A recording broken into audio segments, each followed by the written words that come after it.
Y sobre esa hora, que era aproximadamente eso, las 10 menos cuarto de la noche, pues de pronto se puso el cielo rojo, completamente rojo. Y bueno, y un ruido, el mar parecía que se iba a salir por completo, y un ruido de cristales.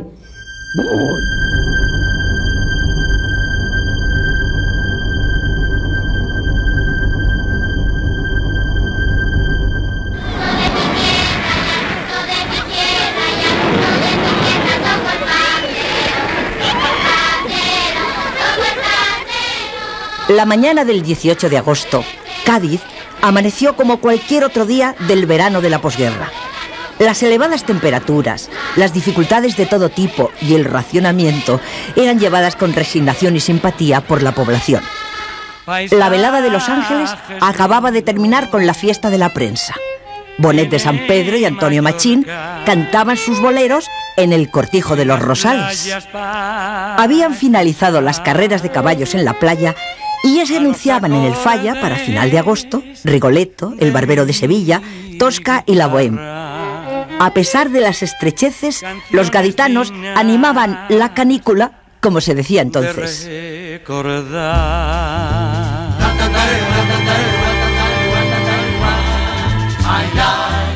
El Club Náutico organizaba sus regatas de verano. En la Plaza de Toros alternaba el cine de verano, las veladas de boxeo y la fiesta nacional. El día 24 estaban anunciados Pepe Luis Vázquez y Antonio Bienvenida. En la vecina plaza de El Puerto se anunciaba el diestro más famoso de la época, Manolete, muerto 11 días después. En este momento yo hacía prepararme para ir a cenar, para después a trabajar en el Cortijo de los Rosales era. Mientras me estaba cordando los zapatos, sentimos una explosión horrorosa, y yo estando sentado en la cama, arreglándome los zapatos, como he dicho antes, me desplazó, me pegué de cabeza a la pared de enfrente a la cama de la habitación. Estaba Machín. Machín creo que se marchó enseguida, pero yo me quedé para ayudar a la emisora de Cádiz, con el director, era tal Montesinos, de las familias que no estaban en Cádiz, pero que sí que tenían familiares en ella, para saber si estaban buenos, si había algún muerto. Estos 2 días así a todas horas, y todos los que podíamos ayudar, ayudábamos, recogiendo la dirección y los nombres y pasarlos al micro.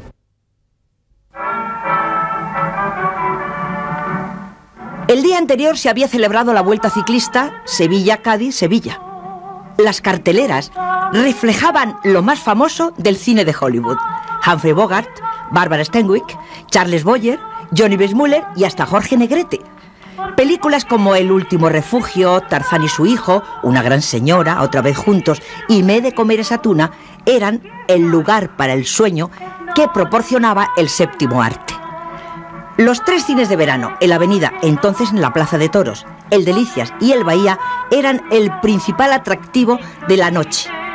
La ausencia de la televisión y el amplio foro de los cines concentraban las salas a muchos gaditanos.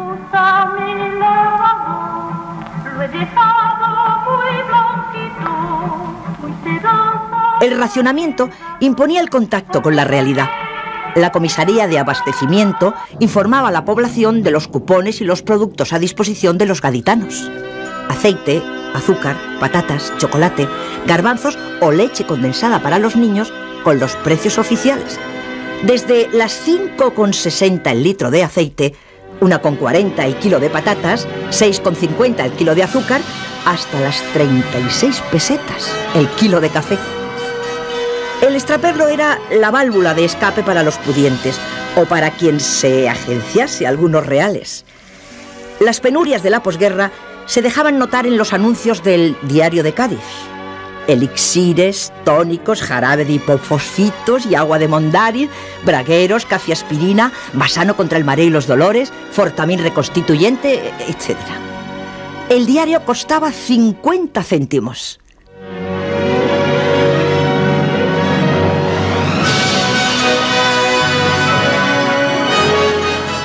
de televisión, la radio era el electrodoméstico en torno a la cual giraba la vida cotidiana.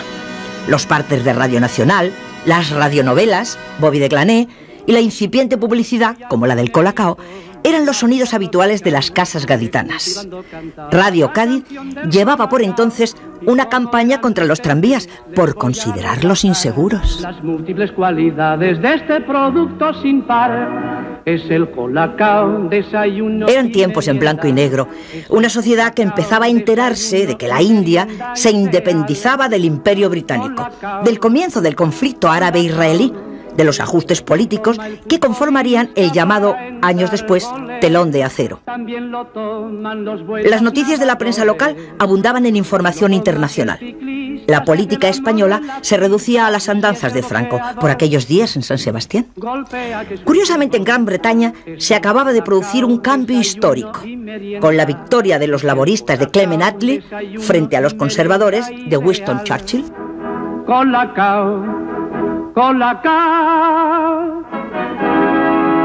De las dificultades de la España de la época da idea la importancia de la fiesta de la flor contra la tuberculosis, enfermedad hoy casi desaparecida. En los astilleros de Echevarrieta y Larrinaga trabajaban 2.500 obreros. En sus diques estaba en construcción el buque escuela Juan de Austria, que tiempo después se vendería a Chile y se convertiría en el Esmeralda, gemelo del Juan Sebastián Elcano. La playa era la principal actividad del verano. El domingo día 10 habían visitado la ciudad 15.000 turistas.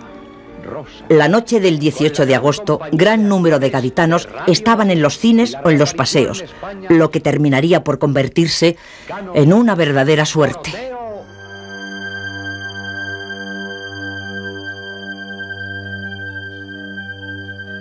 A las 10 menos cuarto, al comienzo de la sesión en los cines, durante el cambio de turno en los astilleros, la luz eléctrica sufrió un repentino corte.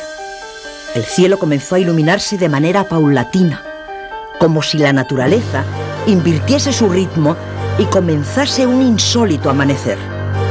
El cielo empezó a ponerse naranja y de ahí pasó al rojo. Durante varios segundos se escuchó una extraordinaria explosión seguida del ruido de cristales.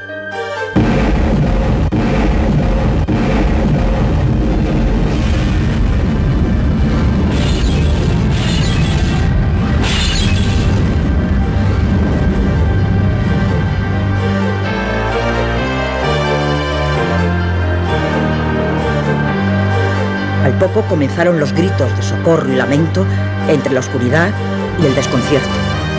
Para muchos gaditanos empezaba el fin del mundo. Entonces comenzó el caos. Acababa de explotar la base de defensa submarina o depósito de torpedos, donde se guardaba una partida de minas soviéticas capturadas en la Guerra Civil. No se sabe con certeza lo que provocó la catástrofe. Al cabo de 50 años, la falta de una versión oficial y de una investigación rigurosa hace que se desconozca con rigor el motivo. Esta ausencia de datos oficiales ha provocado todo tipo de versiones. Una espoleta, la exudación de las minas, un golpe casual, unos chatarreros, el efecto del calor. Los expertos no se ponen de acuerdo. Ni siquiera se descarta un sabotaje provocado por alguna fuerza clandestina de oposición al régimen.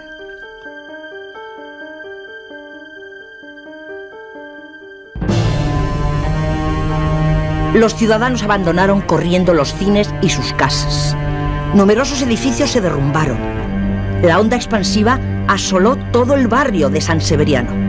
Y los astilleros, los edificios de la barriada España, los chalés de Bahía Blanca, el campo de la Mirandilla, los cuarteles, la casa cuna y el sanatorio Madre de Dios.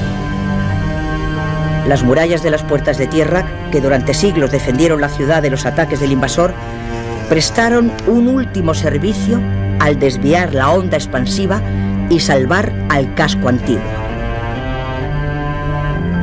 Aún así, el Falla, la guardería municipal y la catedral sufrieron importantes desperfectos. Las macizas puertas del principal templo de la ciudad se abombaron, como si un cíclope las hubiese golpeado. En torno a la base de defensa submarina se sucedieron escenas de pánico y desolación. En la casa cuna, muchos niños y hermanas de la caridad murieron con la deflagración. Los edificios de los alrededores fueron la sepultura de familias enteras. La mayoría de los ciudadanos se fueron a la playa y a las plazas. En la ciudad se corrió la voz de que se avecinaba una segunda explosión. En la playa se sucedían escenas sacadas de los libros del Apocalipsis. La confusión reinaba en todas partes. Las autoridades y el miedo mantuvieron a las gentes en la playa hasta altas horas de la madrugada. En medio de la desesperación se produjeron también notables escenas de heroísmo. El capitán de fragata, Peri Junquera, con un grupo de marineros, consiguió neutralizar el peligro de una segunda explosión. Décadas después, la ciudad se lo agradeció con un sentido homenaje. En 1977, el almirante Peri Junquera prestaría un último servicio, cuando aceptó ser ministro de Marina en medio de la crisis por la legalización del Partido Comunista. No quiso apuntarse nada, o sea, esperó, no sé, lo que tuviera que pasar, pero cuando todo el proceso del juicio contradictorio a la laureada, pues quizá fue cuando menos habló mi padre.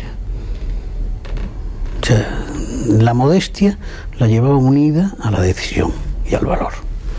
Evidentemente fue un héroe. Eso nadie lo puede poner en duda. Está ahí, que hubo riesgo de una segunda explosión. Ella estaba muy enfermo, no pudo ir a recoger el título de hijo adoptivo. Tuve yo el honor de recogerlo en su nombre, pero cuando se lo llevé, realmente fue uno de los momentos más, yo creo que de mayor satisfacción de su vida. Al capitán Peri Junquera se le concede valor distinguido, y no valor heroico. Sin embargo, yo que soy militar, y en la hoja de servicio también no se valora solo el valor, se valora una cosa muy importante para un militar, las dotes de mando.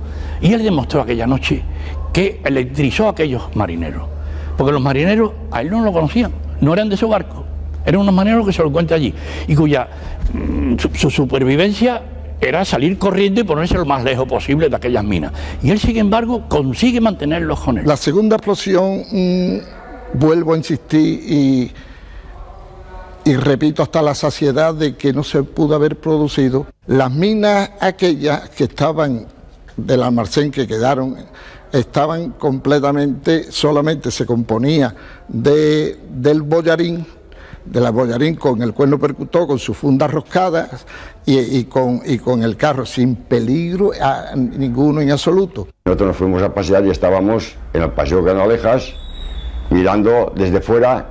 Digo, mira, esta película la he visto yo, estaba diciéndole yo. Y en ese momento es cuando vimos como si fuera un relámpago y a continuación la explosión. Yo digo, madre mía, ¿esto qué es? Pues como entonces se hablaba de la bomba atómica y todo eso, digo, esto parece una bomba atómica, porque aquello, la gente salió unos por tierra, aquello fue un desastre en ese momento. Pero la explosión fue muy grande. Y aquello se iluminó todo lo que era Cádiz se iluminó. Y entonces dijimos, bueno, pues esto, amigo, es plan de irnos a la base, porque no sabemos lo que ha pasado. Nosotros no sabíamos ni que era allí, ni mucho menos. Y cuando más cerca estábamos de allí, más daño veíamos. Y cuando llegamos allí, claro, entonces nos dimos cuenta que estaba allí. Oímos que nos llamaban, marineros, marineros. Y nos acercamos y dice, soy el capitán del Calvo Sotelo. Y es cuando nos dijo que ese fuego había que apagarlo, que aquellas minas estaban a punto de explotar.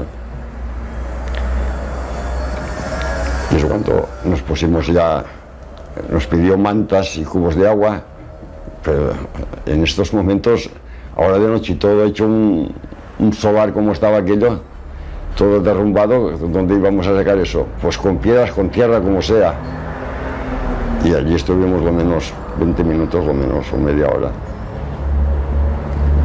Nos metimos, cuando iba apagándose más para abajo, hasta apagarlo. En el primer momento sí, en el primer momento pensé, madre mía, tenía que desaparecer de aquí, encontrarme en Valencia en este momento.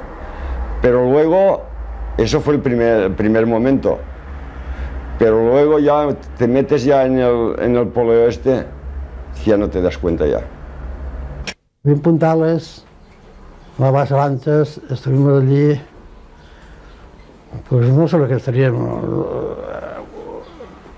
30, 40 o 50 días, no me acuerdo, los días no me acuerdo. Me acuerdo que sí, fue cuando mataron a Manolete. En ese tiempo que estuvimos allí fue cuando mató el toro Manolete. Y por cierto, hubo en esos días un partido que jugó Bélgica contra España y ganó España también, de eso también me acuerdo. Cádiz está muy bien hecho lo que ha hecho, pero es que la Armada también debía tener pues algo, porque fuimos nosotros los que salvamos lo otro, que hubiera sido una segunda explosión. Si eso está un poquitín más cerca, Cádiz no queda ni la punta ahora. El 18 de agosto estaba de semana, estaba actuando de servicio y estaba pues con las botas puestas. Me dieron la orden de que me fuera hacia Puerta Tierra con todos los soldados, con su armamento y en plan militar de cosas muy serias. Nos fuimos acercando y lo único que veíamos era pues que no había luz y una gran desolación y la gente chillando y la gente pues saliendo de un lado para otro sin saber a lo que era, porque allí todo era el qué había pasado y qué era. Y nos cogía todos muy sobrecogidos. Y ya empezamos a meternos por unas calles del barrio San Severiano y veíamos que estaba todo derrumbado. Como yo actuaba como oficial y además era médico, pues tenía que actuar por todos los sitios que me llamaban para hacer actuación doble, de médico y de militar. Y aquello era sobrecogedor, pues me encontraba con muchísimos heridos y yo veía ya que había fallecimientos y fuimos acercándonos a la parte que por lo visto era la más peligrosa, que en aquel momento yo no me daba cuenta, porque yo no sabía de dónde había salido la explosión, ni de dónde había salido aquel fuego tan grande, sino solamente lo que estábamos encontrándonos, que no podíamos seguir adelante. El capellán nos hizo poner a los 30 hombres de rodillas y nos dio la absolución diciendo: ego vos absolvo in articulo mortis in nomine Pater Filio et Spiritus Santo. Bueno, aquello no puedo imaginar el susto que nos llevamos, porque dijimos, bueno, este tío nos ve muertos. En aquel momento nos pegó un petardazo delante impresionante, pegó un salto, me tiré al suelo, vi un bulto, me metí detrás del bulto y aquel bulto empezó a sacudirse con la metralla que le pegaba al bulto. Y cuando acabó de sacudir, levanté la cabeza y era un burro que estaba muerto. O sea, a mí me salvó la vida un burro, lo tengo que decir, que no todo el mundo puede decir que le haya salvado la vida a un burro, ¿no? Y el teniente de navío que venía con nosotros nos dijo que teníamos que ir a limpiar aquello para que no estallaran las otras minas. Es que había peligro de que estallara en cualquier momento, pero bueno, en aquel momento había que hacer lo que fuera, ¿no? Y nos dio una lección de serenidad que no olvidaré nunca en la vida. Se sentó encima de una de las minas. Las minas se deberían tener entre 1,20 m y 1,50 m de diámetro, no eran juguetes, eran elementos grandes. Se sentó encima de una de las minas, se sacó un cigarrillo, lo encendió con una cerilla rascando la mina y dijo: como veis, aquí no pasa nada, tranquilos y vamos a despejar esto. Y estuvimos trabajando otras 12 horas sin interrupción hasta que conseguimos despejar del todo aquello. Todo el mundo echó a correr. Y yo no corrí porque dijo, o que sea, ya explotado. Y yo no me eché a correr porque tú vas en el y digo, que sea, ya explotado, ya ha pasado. Pero entonces sucedió otra explosión que creo que fue los artilleros de Chavarría o Chavarrieta, que explotaron. Y entonces sí, cuando hubo segunda explosión, yo me eché a correr porque digo, si hay 2 puede haber 5. Que allí cumplimos con nuestro deber. Yo creo que los verdaderos héroes son los habitantes de Cádiz que sabieron sacar la ciudad de sus cenizas. Yo creo que estos son los auténticos héroes, porque lo que hicimos nosotros allí, pues yo creo que había habido mucha gente que lo habría hecho. Y las minas rusas de carga iniciadora, en lugar de elevar explosivo, creo que elevaban un líquido o algo por estilo. Y dicen que si este líquido, que lo estaban analizando en el laboratorio en San Fernando, si este líquido se descompuso y esto hizo la explosión. El caso es que esto está muy oscuro y y en aquellos tiempos era muy difícil aclarar las cosas. Un compañero que era gallego, por cierto, era muy brutote el tío, pero se jugó la vida para sacar a un crío que había quedado partido por la mitad.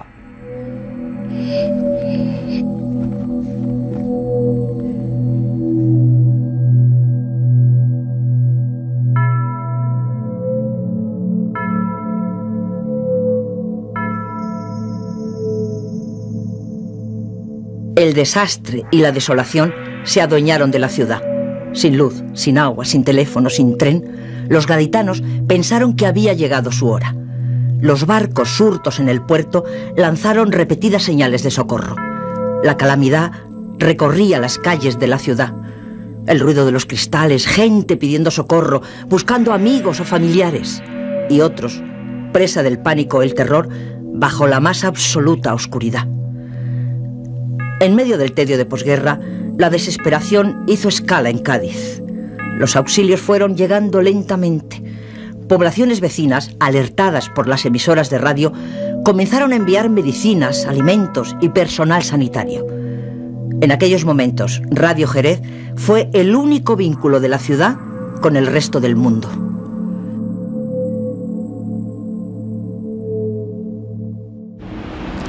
Ya luego en casa, gracias a una radio galena, pude conectar con Radio Jerez, emisora en la que un locutor muy aconjugado repetía una otra vez que Cádiz había sufrido una tremenda explosión, que un barrio entero había desaparecido y que se temía una segunda que podría destruir toda la ciudad. Claro, supongo yo que mucha gente también, por este caos y otro, pues fue informándose y verdaderamente sentía un temor enorme en la ciudad. Me llegué por curiosidad también porque me habían hablado a la playa Victoria, donde pude ver cómo muchos sacerdotes habían habilitado las garitas, ¿verdad? Y confesaban, había unas colas tremendas, tanto de mujeres como de hombres, estaban confesando, temerosos de que aquella fuera su última noche de vida, ¿no? Prácticamente casi todo Cádiz se ha construido de nuevo, con fondos destinados al fin por el gobierno, con toda generosidad, ¿no? Y se hicieron muchísimas obras, muchas restauraciones de edificios, se construyeron muchísimas viviendas muy baratas para todo aquello que habían perdido. O sea, en esto sí respondió el gobierno, ¿no? Pero para reparar un daño terrible, ¿no? Eso en cierto modo facilitó también que ya existía en la mente que el proyecto, como pongo por caso, del puente de la bahía se pudiera llevar a cabo. Y la playa era, vamos, un hervidero de gente, porque todo, incluso Cádiz, yo creo que desde las puertas de Cádiz para adentro se habían salido para allá, vamos. No veas lo que fue. La gente era como los mexicanos se ponen con capillitas hechas con velas encendidas a la Virgen y con estampas pegadas por todos lados y con velas encendidas y con los curas rezando el rosario y la gente arrodillada con los brazos en cruz, porque creían que era el que había sido el fin del mundo, vamos, o algo así, más o menos, vamos, que era el principio del fin del mundo. Además había gente muy herida en la playa, vamos, porque no sabían ni dónde estaban los médicos, ni los médicos, había algunos médicos que estaban en la playa y que auxiliaban, pero claro es que no tenían nada, que podían ayudar, con vendas y con las pocas vendas que me han cogido. Yo creo que incluso mi madre cogió sábanas para hacerla, estaba muy acostumbrada porque había sido enfermera cuando la guerra, y entonces pues la rajaron y hicieron vendas para lo que podían auxiliar, vamos, pero había gente, yo creo que incluso se murieron algunos de la playa, vamos, que era un espectáculo lamentable, vamos.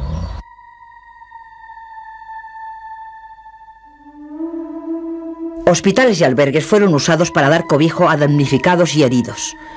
Una ciudad de tiendas de campaña se instaló primero en el Campo de las Balas y después en San Severiano, mientras se construían los nuevos edificios que cobijasen a las gentes que quedaron sin hogar.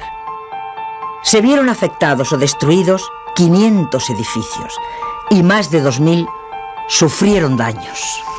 Oficialmente hubo 152 muertos y 5.000 heridos, cifra que casi nadie acepta como buena, dada la magnitud de la catástrofe y del deseo de la administración de entonces por maquillar su alcance.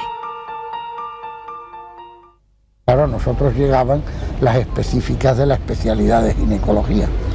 Vimos una cantidad de abortos tremendos, como están las gráficas reflejados. Tuvimos una cantidad de partos prematuros inmediatos, se llenó la sala de partos prematuros con niños muertos algunos. Y entre ellos hubo un hecho curiosísimo, y es que uno de los niños muertos tenía la huella como de una barra de hierro o una barra pesada que le había dado en el vientre a la madre y había dejado una huella en el niño, que estaba muerto. Había mujeres que, estando muy lejos de la explosión, habían sufrido tal susto que al recordar la explosión se les trastornaba la regla. En cambio, las que estaban cerca lo que habían sufrido eran heridas y demás. Pero había una cosa que habían sufrido todas, y era que todas las mujeres, con motivo de la explosión, habían tenido una gran hemorragia. Sí calculo que más de 10.000 enfermos se curaron en el hospital de Mora, desde luego. Hubo quien dice que llegó a 30.000, yo no lo sé, no lo sé. Él estaba allí esperando, ¿sabes? Esperando como que lo vieran, pero por lo visto el pobre hombre no pudo esperar más y se me acercó a mí. Mire usted, yo veo cómo usted está aquí verdaderamente atosigado con todo esto, pero quiero que me vea este dolor, porque esto va aumentando por momentos. No sé si me desmayaré de tanto dolor. Y se desmayó cuando se abrió el cinturón y salió parte del paquete intestinal. Trabajaba en el hospital porque me gané la plaza por oposición de jefe del servicio de hematología y hemoterapia, y ubicado en el hospital de Mora, pero en el sótano. Aquello no era lo más conveniente, pero era lo único posible. Yo salí de mi casa para 10 minutos y volví a los 5 días. Me encontré el hospital todo lleno de gente, coches llegando cargados de heridos. Cuando llevaba un dedo de sangre metido, esto es quizá 30 centímetros, empezó a dar una cantidad de gritos enorme, inhumanos, porque aquello no eran gritos humanos, aquello eran de fiera, enorme, de escándalo. Rápidamente quitamos aquello. ¿Qué pasa? ¿Qué pasa? ¡Ay, que me muero! ¡Ay, que me muero! ¡Ay, qué lío! Bueno, total, la chica empezó a mejorarse, ya no gritaba, porque estuvo un cuarto de hora pegando gritos. Que me muero, que me muero, que me muero. Que no, mujer, ¿qué tal? Se calma los gritos y le sube la temperatura a 42 grados. Pero todo eso en un cuarto de hora. Vaya por Dios, ¿qué habrá pasado? Esta olla sangre, esta sangre que me ha metido la pata. Pero vamos, yo responsabilidad no creo que tenga, puesto que ha venido directamente del jefe de sanidad. Entonces concebí una barbaridad, pero que no me arrepiento de haberla hecho, y es que con mi enfermera y el médico de guardia del hospital nos encerramos en la habitación del médico de guardia y coloqué la sangre en condiciones de inyectármela yo, y me inyectó la misma cantidad de sangre, la misma cantidad que la que yo le había inyectado a la chica esta que le había provocado aquello, cuando llevaba quizás menos de 30 centímetros, muy poco. Me entró una cosa extraña, de tal manera que entonces vi la verdad, esa sangre está envenenada, me estoy muriendo, y gritaba yo como nadie. Yo ardía de fiebre, no me podía medir la fiebre porque los termómetros que usaba no tenían 43, solo podían medir 42 grados de temperatura. Y así toda la noche acurrucadito, lo pasé. Tenía yo en la mesilla de noche, al lado de mío, en la cama, una radio, y allí me entero que Manolete ha muerto. Que Manolete ha muerto cuando le estaban haciendo una transfusión de sangre. Y yo salté sin saber por qué, salté y grité: ha muerto por lo que a mí me ocurrió. Es la misma sangre la que le pusieron a Manolete, entonces no sabía yo más que era sangre. La misma sangre que le han puesto a Manolete, la que por poco mato a la chica y por poco me mato yo. Esa es la causa. Últimamente me han dicho que vino de Alemania, pero entonces, en tiempo cercano a aquel desastre, decían que había venido de Noruega o Dinamarca o un país nórdico en que no teníamos ni idea. No recibí la menor información de todo lo que ocurrió.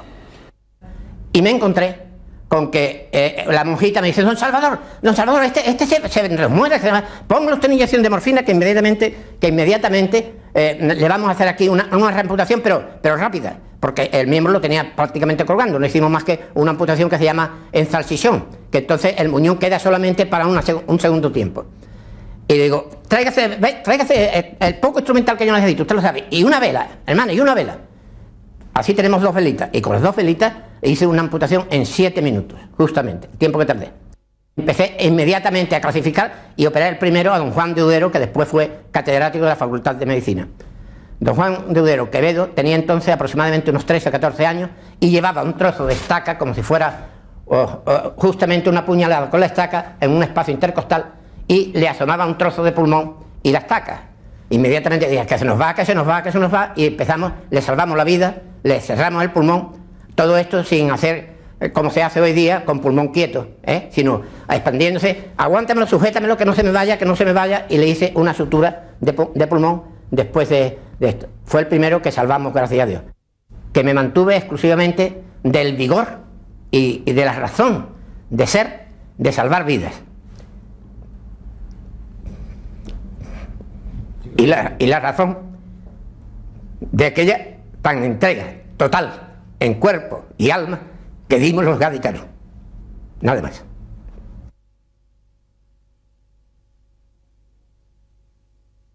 Cuando yo bajé, que claro, tuve que subir y bajar, porque además no teníamos ascensor entonces para la comunidad, y al bajar entraban por las puertas del hospital, como entra una avalancha de agua, así entraban los heridos. Ni al médico si traían material, claro, porque ya se suponía que en un hospital para una cosa así no hay material. Lo tuvimos porque Cotonificio tuvo ese error, porque Dios lo permitiría, porque no me diga usted a mí pasar por ellos en el hospital nuestro, 3, la farmacia lo primero, el director el segundo y el 3, el representante 3, y 10 mesas allí, y que en todas vean 3 piezas y nos manden 300. Eso fue el 18 por la mañana, a las 8 de la mañana, y a las 10 de la noche fue la explosión. Gracias a eso tuvimos gasa, y cuando vimos cómo estaba el patio de sangre, Dios mío, dice la hermana siguiente: por favor, los mozos, con los que necesiten para las ambulancias, que cojan los primeros, pero bueno, los que no necesiten ambulancias, a ver si hacen un cordón, porque el hospital no era de la playa, si usted no era más que cruzar, que se bajaba por la caseta del cable de Canarias, bajaban por allí y pusieron esto, y con cubos, dice, no, uy, pues se va a llenar el hospital de sal. Dice: pues que esté lleno de sal, pero de sangre esto es horroroso, porque daba horrible, claro, tanto oído uno encima de otro, otros estos sangrando, pues. Volvía de ver a los niños y estaba la superiora con otra hermana, con Sor Trinidad, y estábamos las 3 así, y de repente, ¡pum! La Sor Trinidad tuvo un poquito, pero la superiora murió de repente, enseguida, porque es que teníamos también el reloj y teníamos muchos jarrones duros de estos que son gordos, y le cayó encima, ¿sabes? Y la mató. Y la otra duró un poquito, y entonces yo le hablaba, pero no podía hablar porque me cayó todo encima, y de la calle decía una mujer, pobrecita mía, tenía un niño: Sor Juliana, baja a abrirme, y decía yo: ¿cómo te bajo a abrir? Yo, para mí, porque no perdí el sentido, en ningún momento perdí el sentido. 2 hermanas estaban ya en la cama y una decía, ay, ay, oí que decía el marino, decía, no, no, no, a esa no, porque se le ve que está bien, porque dice, ay, ay, ay, y nada más, a una que está muy quedito, y era yo. Entonces me sacaron, me quitaron una piedra muy gorda que tenían, una piedra toda llena de arena, toda llena de tierra. Y, ay, qué dolor de mis niños ahí en la institución, qué dolor de mis niños verlos ahí. No teníamos ropa, todo se quedó allá, la ropa puesta, no teníamos calzado lo que llevaban puesto. Ay, qué penita me daba a mí de ver mis niños. Y aquella noche triste del año 1947, hube de venir precipitadamente de Santander, donde me encontraba realizando unos reportajes, llamado angustiosamente por un marino que estaba integrado en el servicio rector y directivo de Radio Nacional de España, Federico Aznar Ardois, capitán de Infantería de Marina. Le encontré desolado. Matías, tienes que salir esta misma noche camino de Cádiz. Hay que contar todo lo que ha pasado allí. Creo que ha sido una catástrofe de lo más aparatoso que pueda imaginarse. Han explotado todas las minas, todo el material que había para la defensa subacuática de Cádiz en los astilleros. Me prepararon un coche, vine acompañado de unos cuantos señores gaditanos que eran los propietarios del coche y llegamos a Cádiz aproximadamente a las 4 de la tarde. No pudo darse por aquel tiempo un caso más vivo, más expresivo, más palpable de solidaridad entre las gentes. Las ciudades próximas enviaban a sus médicos, llevaban furgonetas y coches ocupados por médicos que estaban veraneando, muchos de ellos en la costa del puerto de Santa María, de Jerez, de la frontera, de todas las ciudades próximas a Cádiz.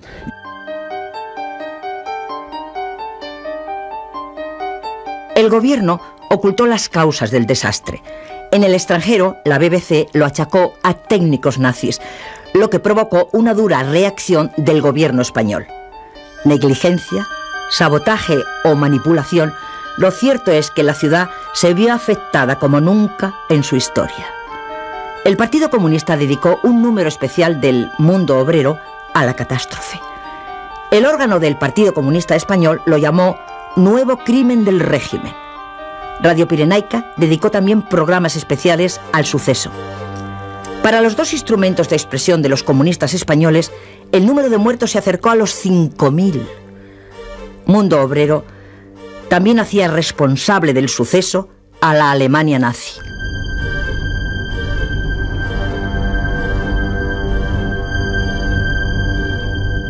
Después de la explosión, ¿qué es lo que ocurre? Pues después de la explosión entra en una psicosis de que se veía un proyectil de pistola y todo el mundo ya, uy, a quitar esto de en medio.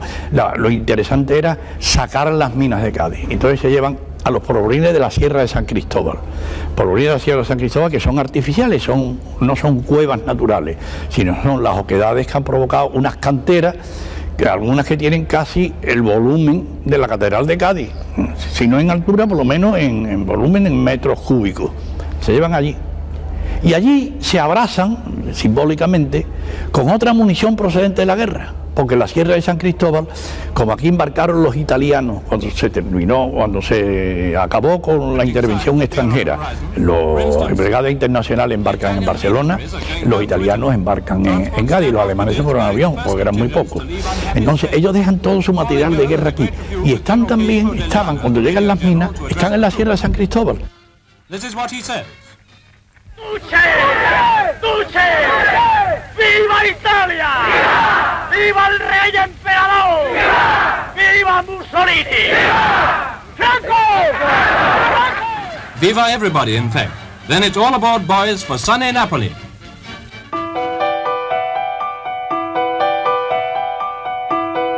El astillero fue uno de los lugares más afectados. Quedó casi devastado. Murieron solo 25 operarios gracias a que la explosión se produjo en el cambio de turno. Al poco tiempo, en medio de las tareas de reconstrucción, el Estado se haría cargo de la propiedad.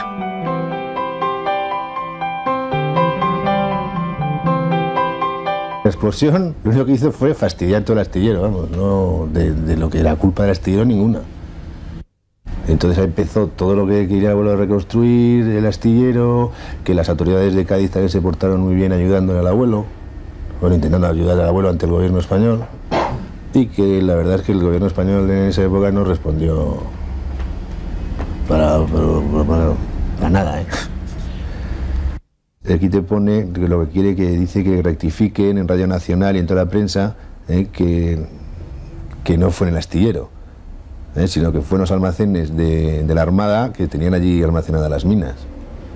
Y allí nos metimos en los astilleros, estuvimos también rebuscando a ver si lo encontramos entre la chatarra y todo, un compañero para salvarlo. Vimos uno que estaba que era un tal que le decíamos nosotros el cordobés, en los tornos rápidos, que estaba al centro de la nave de maquinaria y tenía una vigueta de los techos clavada en el pecho, estaba muerto. O un tal Carlito, que era hijo del barbero de la calle Compañía, también murió en el torno rápido. Murieron muchas criaturas, aprendices.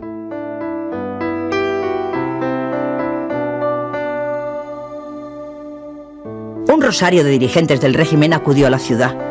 En primer lugar llegó el alto comisario de España en Marruecos, general Enrique Varela.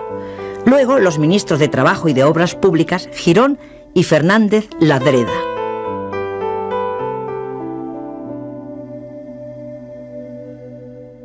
El gobernador Rodríguez de Valcárcel tuvo que regresar apresuradamente de sus vacaciones. El alcalde Sánchez Cosío se reintegró a su despacho. Estaba de baja por enfermedad. Los primeros momentos fueron de desconcierto. Pasadas unas horas, el ejército y la falange se hicieron con el control de la situación. Al año siguiente, el propio Franco visitaría la ciudad.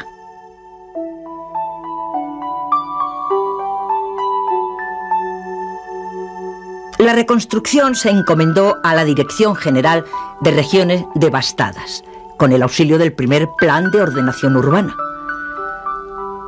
Con el paso de los años, la ciudad fue recobrando su normalidad. Se reconstruyeron los bloques de viviendas en la barriada España y San Severiano.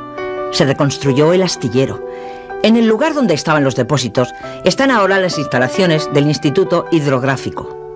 Unos años después se inauguró el centro que vino a sustituir a la Casa Cuna, la institución provincial gaditana, con el presidente de la Diputación, Álvaro Domecq, a la cabeza. De manera oficial, se daba así por cerrada una de las páginas más trágicas de la historia de la ciudad.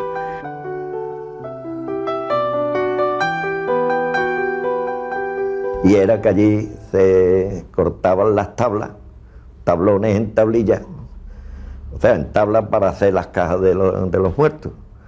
Y allí, como trabajábamos algunas veces de noche, otras veces de día, según daban las luces, la luz por barrio, y le dieron luz especial allí y aquello, y me llevé toda la noche cortando tabla para eso, que creo que lo hacían en una accesoria de la calle del Campo Sur, ya no recuerdo de eso. Hasta que por la mañana mi padre la encontró y ya no supimos más de ella. Después sí, ya al otro día fuimos al cementerio. En el cementerio, el depósito, tuvimos que entrar con unos pañuelos porque allí no había forma de entrar, y la vimos allí en el suelo, que estaba por lo menos en 6 o 7 pedazos. Porque ella, por lo visto, entró en el saladero, sería a las 10 menos cuarto, y a las 10 menos 20, a las 10 menos 10 pasó eso. Por lo visto a ella le cayó una viga de hierro, porque lo que cayó allí no lo vimos nosotros porque no nos dejaron llegar al saladero. Y cayó un hermano de una muchacha también, que se creyó que era la hermana la que estaba dentro, y entró y se quedó allí también.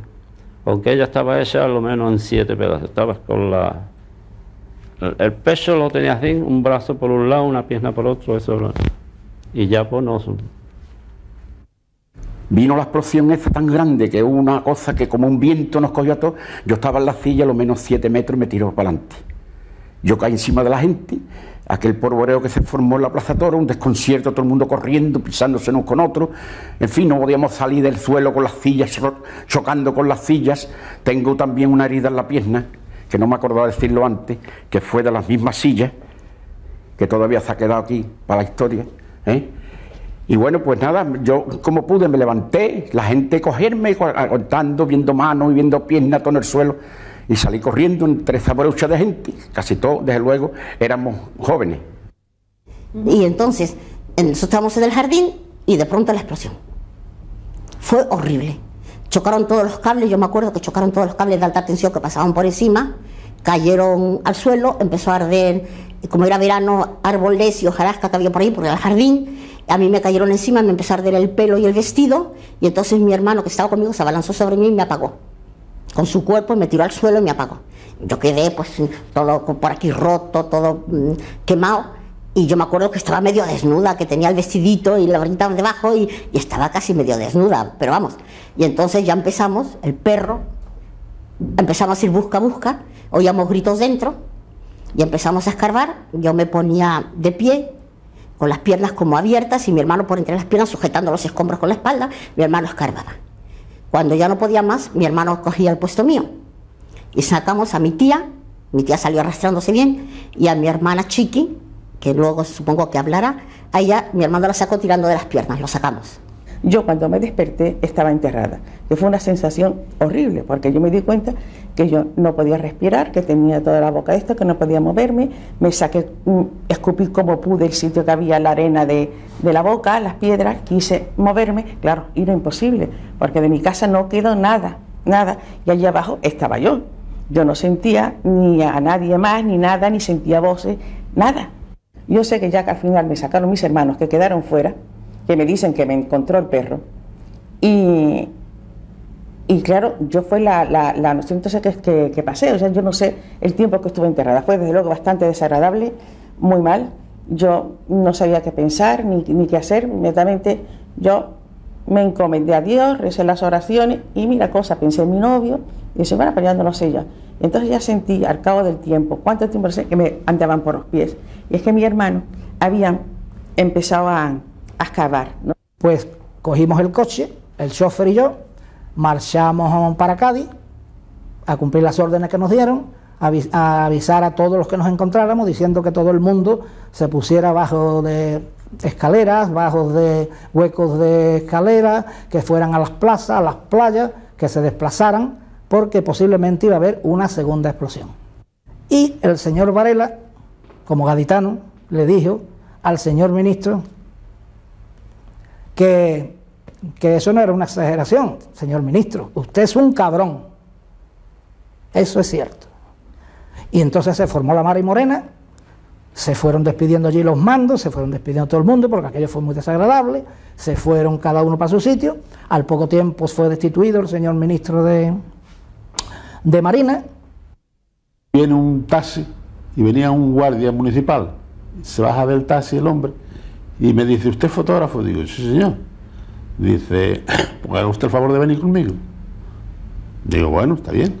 Pero entonces yo le hice señas a mis compañeros que me estaban esperando y dice, esos también son fotógrafos, ¿no? Digo, sí.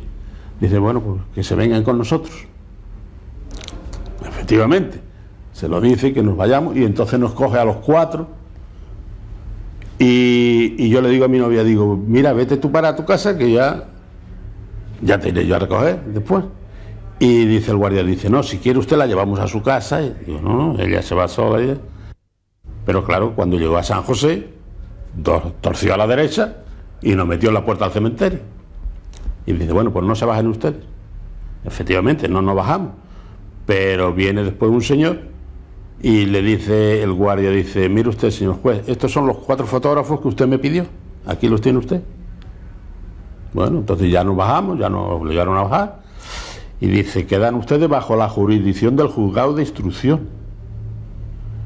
Tienen ustedes que fotografiar los cadáveres que hay ahí dentro y los que vengan. Bueno, pues nosotros no tenemos, ni nosotros tenemos aquí herramientas, ni nosotros no tenemos nada, ni nada.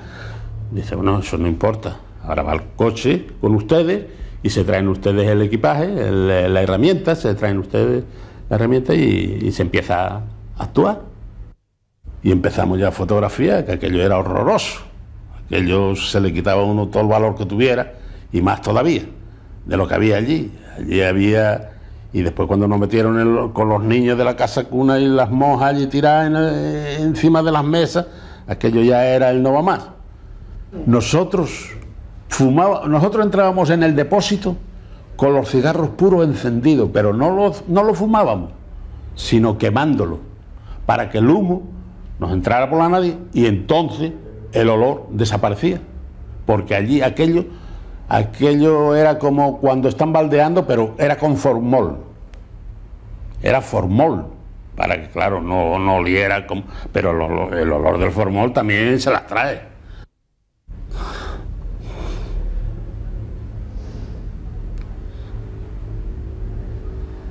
Yo lo pasé muy mal.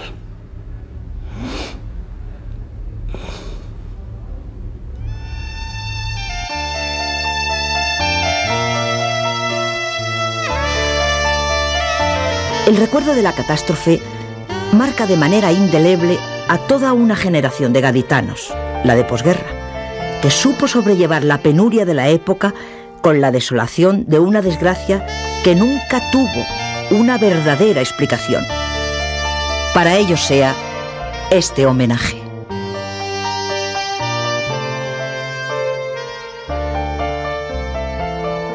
No, que no vuelva a ocurrir otra vez.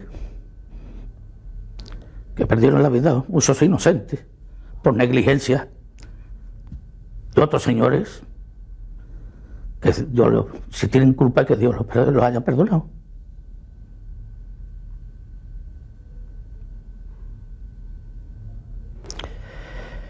En fin, pasó y que los que cayeron los tenga Dios en su santa gloria.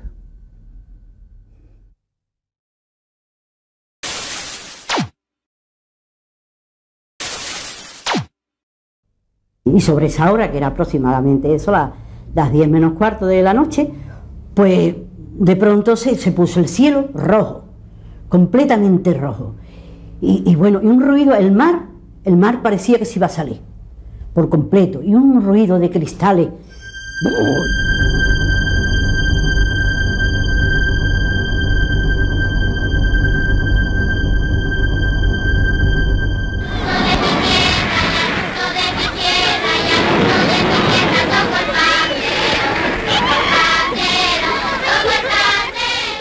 La mañana del 18 de agosto, Cádiz amaneció como cualquier otro día del verano de la posguerra. Las elevadas temperaturas, las dificultades de todo tipo y el racionamiento eran llevadas con resignación y simpatía por la población. La velada de Los Ángeles acababa de terminar con la fiesta de la prensa. Bonet de San Pedro y Antonio Machín cantaban sus boleros en el Cortijo de los Rosales. Habían finalizado las carreras de caballos en la playa y ya se anunciaban en el Falla, para final de agosto, Rigoletto, El Barbero de Sevilla, Tosca y La Bohème. A pesar de las estrecheces, los gaditanos animaban la canícula, como se decía entonces.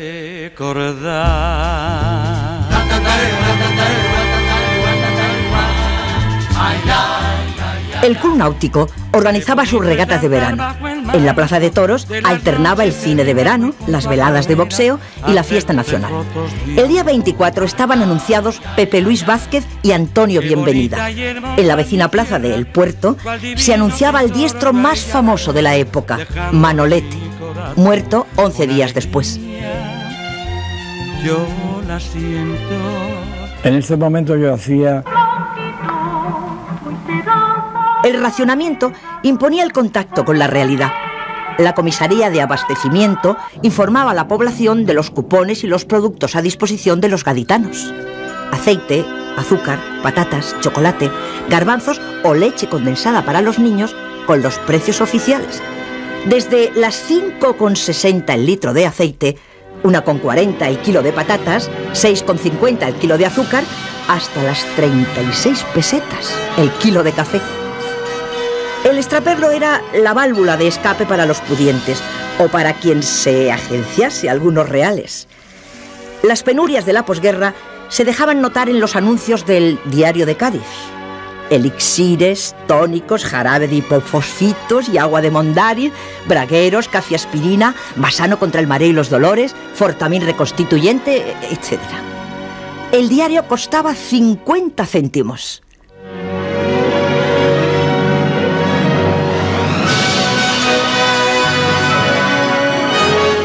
A falta de televisión, la radio era el electrodoméstico en torno a la cual giraba la vida cotidiana. Los partes de Radio Nacional, las radionovelas, Bobby de Glané y la incipiente publicidad, como la del Colacao, eran los sonidos habituales de las casas gaditanas. Radio Cádiz llevaba por entonces una campaña contra los tranvías por considerarlos inseguros. Las múltiples cualidades de este producto sin par es el Colacao, desayuno. Eran tiempos en blanco y negro, una sociedad que empezaba a enterarse de que la India se independizaba del Imperio Británico, del comienzo del conflicto árabe-israelí, de los ajustes políticos que conformarían el llamado, años después, telón de acero. Las noticias de la prensa local abundaban en información internacional. Prepararme para ir a cenar, para después a trabajar en el Cortijo de los Rosales era. Mientras me estaba colgando los zapatos, sentimos una explosión horrorosa. Y yo estando sentado en la cama, arreglándome los zapatos, como he dicho antes, me desplazó, me pegué de cabeza a la pared de enfrente a la cama de la habitación. Estaba Machín. Machín creo que se marchó enseguida, pero yo me quedé para ayudar a la emisora de Cádiz, con el director, era tal Montesinos, de las familias que no estaban en Cádiz, pero que sí que tenían familiares en ella, para saber si estaban buenos, si había algún muerto. Estos 2 días así a todas horas, y todos los que podíamos ayudar, ayudábamos, recogiendo la dirección y los nombres y darlos, pasarlos al micro.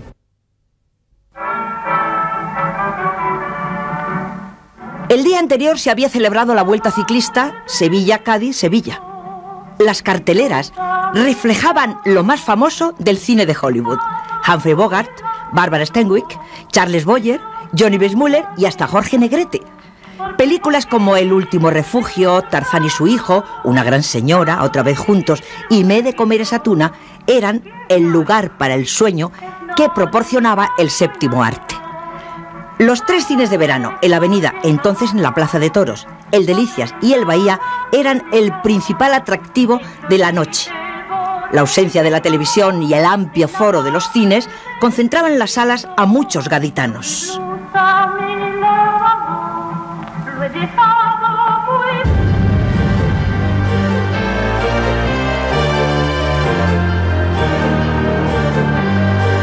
Al poco comenzaron los gritos de socorro y lamento entre la oscuridad y el desconcierto. Para muchos gaditanos empezaba el fin del mundo. Entonces comenzó el caos. Acababa de explotar la base de defensa submarina o depósito de torpedos, donde se guardaba una partida de minas soviéticas capturadas en la guerra civil. No se sabe con certeza lo que provocó la catástrofe. Al cabo de 50 años, la falta de una versión oficial y de una investigación rigurosa hace que se desconozca con rigor el motivo. Esta ausencia de datos oficiales ha provocado todo tipo de versiones. Una espoleta, la exudación de las minas, un golpe casual, unos chatarreros, el efecto del calor. Los expertos no se ponen de acuerdo. Ni siquiera se descarta un sabotaje provocado por alguna fuerza clandestina de oposición al régimen.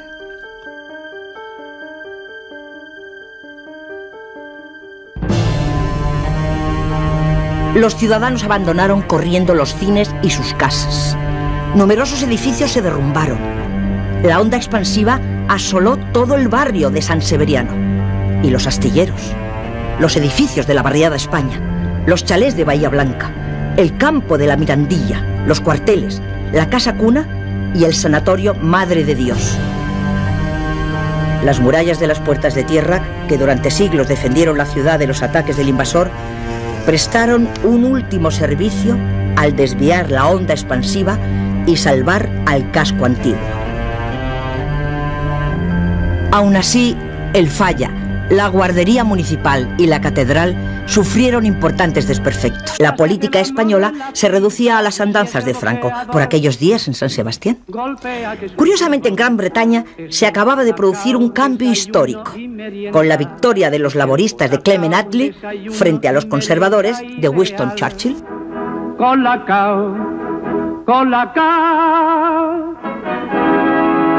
De las dificultades de la España de la época da idea la importancia de la fiesta de la flor contra la tuberculosis, enfermedad hoy casi desaparecida. En los astilleros de Echevarrieta y Larrinaga trabajaban 2.500 obreros. En sus diques estaba en construcción el buque escuela Juan de Austria, que tiempo después se vendería a Chile y se convertiría en el Esmeralda, gemelo del Juan Sebastián Elcano. La playa era la principal actividad del verano. El domingo día 10 habían visitado la ciudad 15.000 turistas. La noche del 18 de agosto, gran número de gaditanos estaban en los cines o en los paseos, lo que terminaría por convertirse en una verdadera suerte.